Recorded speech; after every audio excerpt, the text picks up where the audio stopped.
నమస్తే తెలుగు న్యూస్కి స్వాగతం. డివి శ్రీనివాస్ గారు సీనియర్ జర్నలిస్ట్ అనలిస్ట్ ఉన్నారు మనతో. నమస్కారం శ్రీనివాస్ గారు. నమస్తే అండి. నాకు ప్రస్తుతం జరుగుతున్న పార్లమెంట్ సమావేశాలు, అలాగే అదే సమయంలో జరుగుతున్న తెలంగాణ అసెంబ్లీ చూసిన తర్వాత ఒకసారి ఏపీ అసెంబ్లీని తలుచుకోవాలని అనిపించింది నాకు. ఇప్పుడు ఈ రెండింటిని, పార్లమెంట్ని, తెలంగాణ అసెంబ్లీని చూసినప్పుడు, ఏపీ అసెంబ్లీని చూసినప్పుడు పోల్చుకుంటే ప్రస్తుతం ఉన్న ప్రభుత్వాల ఆధ్వర్యంలో నడుస్తున్నటువంటివి ఎట్లా అనిపిస్తుంది మీకు? జగన్మోహన్ రెడ్డి ముఖ్యమంత్రిగా ఆంధ్రప్రదేశ్ అసెంబ్లీ చాలా గలీజ్గా జరిగింది. అంటే చాలా ప్రజల్లో రోత పుట్టింది. బూతుల సభగా చెడ్డ పేరు తెచ్చుకుంది. అసలు మనం గతంలో చూసాం, మాజీ ముఖ్యమంత్రి చంద్రబాబే కౌరవ సభ, ఇది మళ్ళా గౌరవ సభ అయితేనే అడుగు పెడతానని భీషణ ప్రతిజ్ఞ చేసి ఆయన కన్నీళ్లతో వెళ్ళిపోయాడు.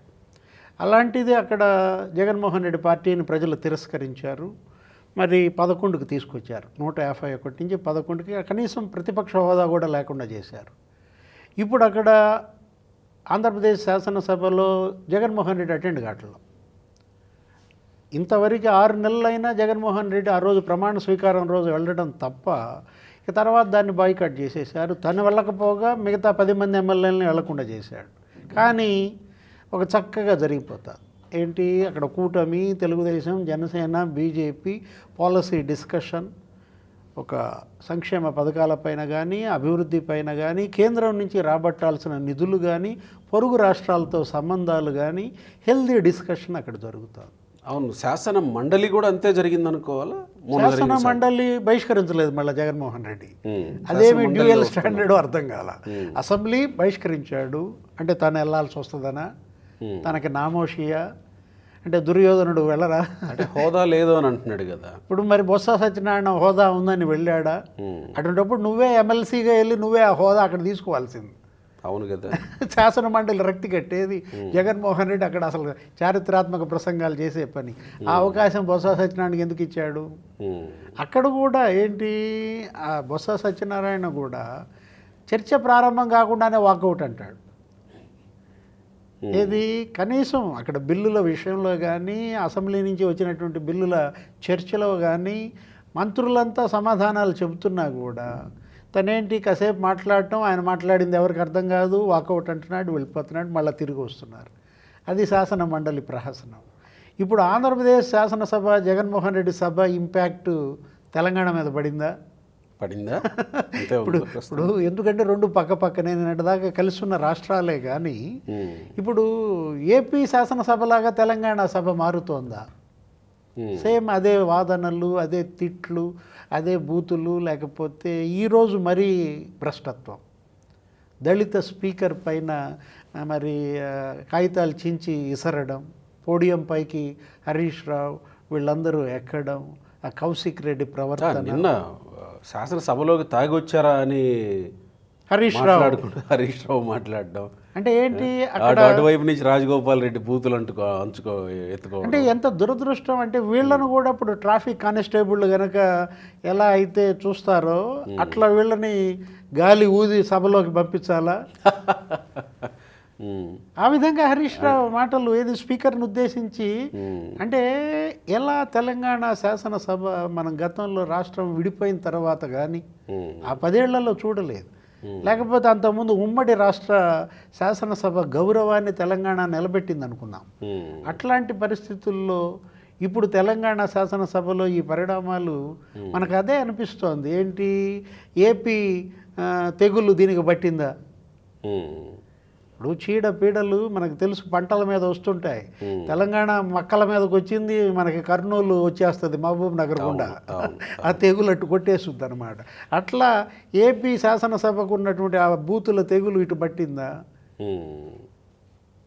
తెలంగాణ శాసనసభలో ఇవాళ మరి గడ్డం ప్రసాద్ ఏంటి స్పీకర్, చాలా విద్యాధికుడు, చక్కగా జెంటిల్మన్. అతను నడిపే విధానం కానీ మనం చూస్తున్నాం సంవత్సర కాలంగా. ప్రతిపక్షానికి పూర్తి అవకాశాలు ఇస్తూ అటు కేటీఆర్, హరీష్ రావు ఏ విధంగా గత అసెంబ్లీ సెషన్స్లో రేవంత్ రెడ్డి ప్రభుత్వాన్ని ఇరుకులో పెట్టారో మనం చూసాం. ఒక రకంగా డిఫెన్స్లో పడిపోయినట్టే అనిపించింది కాంగ్రెస్ గవర్నమెంట్ గతంలో. రేవంతే ఒక రకంగా డిఫెన్స్లో పడ్డాడు. ఏది అప్పుడేదో కేటీఆర్ బస్సులో ఫ్రీ ప్రయాణం మహిళలను ఉద్దేశించి తనేదో నోటి దూల ఒక మాట జారాడని సీఎంఏ నోరు జారిన పరిస్థితి.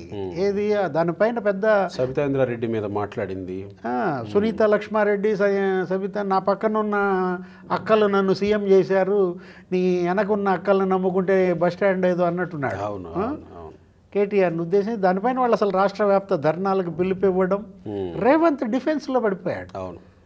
అంటే అంత చక్కగా పోరాటం జరిగేటటువంటి తెలంగాణ శాసనసభలో ఈరోజు పరిణామాలు నిజంగా చాలా విషాదం.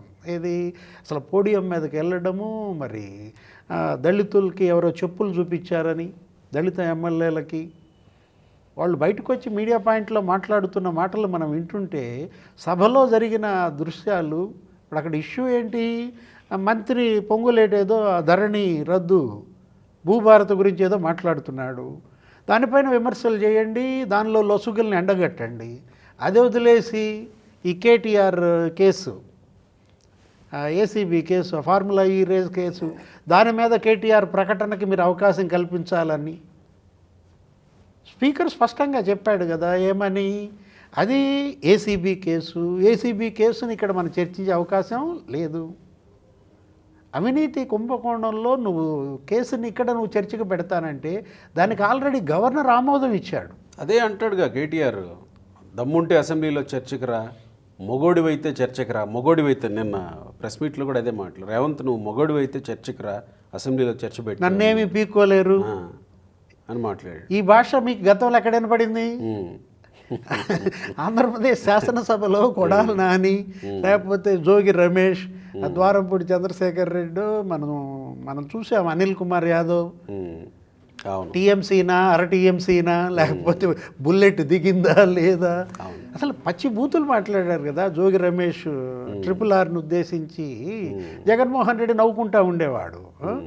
అయితే ఇక్కడ అట్లా కాదులే, ఇక్కడ రేవంత్ రెడ్డి నవ్వుకోడు కదా, ఇక్కడ అతను విధానం వేరు. ఇక్కడ తెలంగాణ శాసనసభే కాదు పార్లమెంటు ఈరోజు దృశ్యాలు, అది మరీ అన్యాయం కదా. భారత పార్లమెంటులో ప్రతిపక్ష నాయకుడి పైన హత్యాయత్నం కేసు పెట్టారు. రాహుల్ గాంధీ ఎవరినో చంపబోయినట్టుగా, రాహుల్ గాంధీ వల్ల వాళ్ళ ప్రాణాలకు ముప్పున్నట్టుగా భాజపా ఎంపీలకి. అరే కర్రలతో కొట్టుకుంటున్న పరిస్థితి భారత పార్లమెంట్లో చూడాల్సి రావడమా? కొత్త పార్లమెంట్ భవనం కట్టుకున్నాం, బ్రహ్మాండంగా దాన్ని ప్రధాని మోడీ ఇనాగర్ చేశారు. ఒక అద్భుతమైనటువంటి డిజైన్తో ఒక చక్కటి చర్చకి వేదిక. దానికి మళ్ళీ వాస్తు బాగలేకపోవటం వల్ల ఇట్లా అయ్యిందని అంటారేమో. ఎందుకు ఇప్పుడు రేపొద్దు నుంచి అయ్యా బిగిన్ అవుతాయి, మొదలవుతాయా సోషల్ మీడియాలో?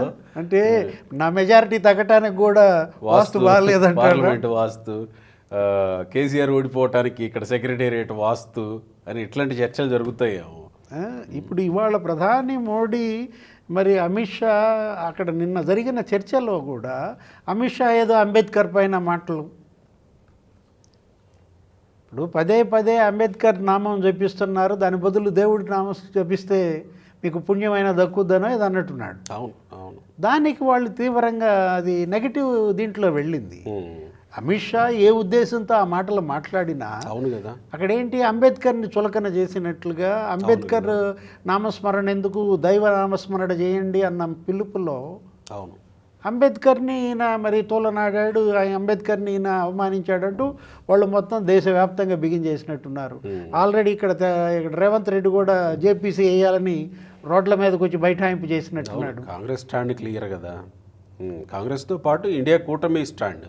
అంటే ఇక్కడ పార్లమెంటులో కాంగ్రెస్ ట్రాప్లో బీజేపీ పడుతోందా? వాళ్ళు కావాల్సింది కోరుకుంటోంది అదే. ఏది ఇప్పుడు ఇవాళ రాహుల్ గాంధీని హీరో చేస్తున్నారా? నిన్నటిదాకా పప్పు అన్నారు, ఇప్పుడు మరి మీరు మర్డర్ కేసు పెట్టారంటే మరి ఇవాళ హీరో వర్షిప్ వచ్చినట్టేనా? అదే కేసీ వేణుగోపాల్ అంటున్నాడు, మాకు అవి ప్రౌడ్ బ్యాడ్జీలుగా ఉపయోగపడతాయి మీరు పెట్టే కేసులు అన్నట్టు. అంటే దారుణమైన కేసులు పెట్టారు. సెక్షన్ 117 ఎవరిపైన, ఇతని పైన. రాహుల్ గాంధీ వల్ల మీ ప్రాణాలకు ముప్పు ఉందంటే ఇప్పుడు నిన్నటిదాకా మీరు పప్పు అసమర్థుడు ఎందుకు పనికిరాడు అన్నాడు, ఇవాళ హీరో అయిపోయాడా అంటే అసలు అక్కడ ఏం జరిగింది? మీరు ప్లే కార్డ్స్ పట్టుకొచ్చారు. ప్లే కార్డ్స్ కూడా ఇక ఒక పని చేయాలా, లోక్సభ, రాజ్యసభ, అసెంబ్లీ, కౌన్సిల్లో ఏం చేయాలంటే కర్రలు లేని ప్లే కార్డులు తెచ్చుకోండి అని చెప్పాలి.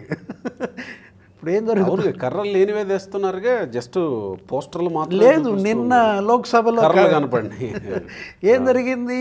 అవి మరి మా వెనక తిప్పి కొట్టారా, కొట్టుకున్నారా?